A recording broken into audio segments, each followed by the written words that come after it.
네, 지난 총선을 앞두고 비대위원장을 맡아 여권의 구원 투수로 등장한 데 이어 곧바로 당 대표가 돼 국민의힘을 이끌어왔던 한동훈의 리더십이 출범 넉 달 만에 사실상 실패로 끝날 가능성이 높아졌습니다. 한 대표의 정치적 미래 또 혼돈에 빠진 여권의 앞날을 정치부 이채림 기자와 전망해 보겠습니다. 이 기자, 원래 한동훈 대표 기자회견이 오늘 열릴 거라는 말이 돌았었다가 내일로 이제 공식적으로 확인이 됐죠. 그 사이에 무슨 일이 있었던 겁니까? 네, 일단 오늘 기자회견 일정을 논의하고 있었던 건 맞고요. 그 과정에서 확정되지 않은 일정이 외부로 알려져면서 보도됐던 걸로 보입니다. 한 대표는 오늘 친한계 의원들을 만나는 등 주변으로부터 여러 조언을 들었다고 하는데요. 대표직을 유지해봐야 실익이 없다거나 싸우는 모습 그만 보이고 사퇴하자 이런 내용이 많았던 걸로 확인됐습니다. 예. 근데 계엄 잘했다고 윤석열 대통령이 그렇게 생각하는 여당 의원들 그렇게 많지 않을 텐데 어떻게 보면은 한동훈 대표도 좀 억울할 수도 있겠어요. 내일 기자회견에서는 어떤 내용이 담길 것으로 보입니까? 네, 일단 한 대표가 지금도 여러 의견을 들으면서 숙고하고 있는 걸로 알려진 만큼 예단하긴 이릅니다만 결국 대표직 사퇴 의사를 밝히지 않겠냐 이런 전망이 우세합니다. 일단 사퇴한 뒤 다음 행보를 모색할 가능성이 높다는 건데요.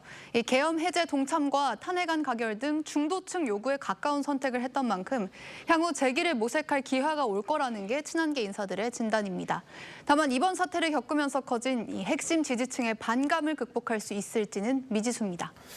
네, 어제 선출직 최고위원 전원이 사의를 표했습니다. 근데 친윤계는 그렇다 치고 한동훈 대표와 가까웠던 최고위원들까지도 사의를 표했단 말이에요. 이거는 어떻게 해석을 해야 됩니까? 네, 먼저 어제 의원총회 상황을 좀 되짚어보면요. 당초 장동혁 의원 의총장에서 대표와 상의해서 거취를 결정하겠다고 했었습니다. 그런데 이후에 한 대표가 의원총회장에 들어와서 내가 계엄을 했느냐면서 의원들과 고성으로 대립을 했는데 이 직후에 장 의원이 사의를 표명한 겁니다. 장 의원이 이전부터 한 대표에게 대통령실과 중진 의원들과의 소통 등을 주문해왔는데 당내 조율보다는 국민 눈높이를 더 중시했던 한 대표와 수차례 갈등을 빚어왔던 걸로 알려졌습니다. 그간 지적되었던 소통 부재 등 한 대표 리더십의 한계가 이 친윤계뿐만 아니라 친한계 이탈까지 불러왔다는 해석이 나옵니다. 그럼 국민의힘 비대위원장 누구로 점쳐지고 있습니까? 네, 일단 당 내에서는 외부 명망가를 모셔올 시간적 여유도 없는 데다가 이 당을 잘 모르는 인사는 이제 적절치 않다 이런 의견이 많습니다. 이 때문에 전현직 중진 의원들이 물망에 오르고 있는데 이 비대위가 꾸려지면 일단 헌법재판소의 판단을 기다리면서 당을 수습할 걸로 보입니다. 이후에 조기 대선이 치러질 경우 비대위 체제 더 길어질 수도 있습니다.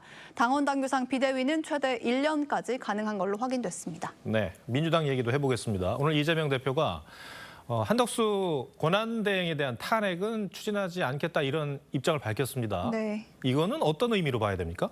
네, 일단 이재명 대표가 야권의 차기 대선 주자로서 여러 정치적인 포석이 담긴 결정으로 보입니다. 원내 다수당의 대표로서 국정 안정에 한 목소리를 내고 있다 이런 모습을 보이겠다는 의지로 풀이가 되는데요.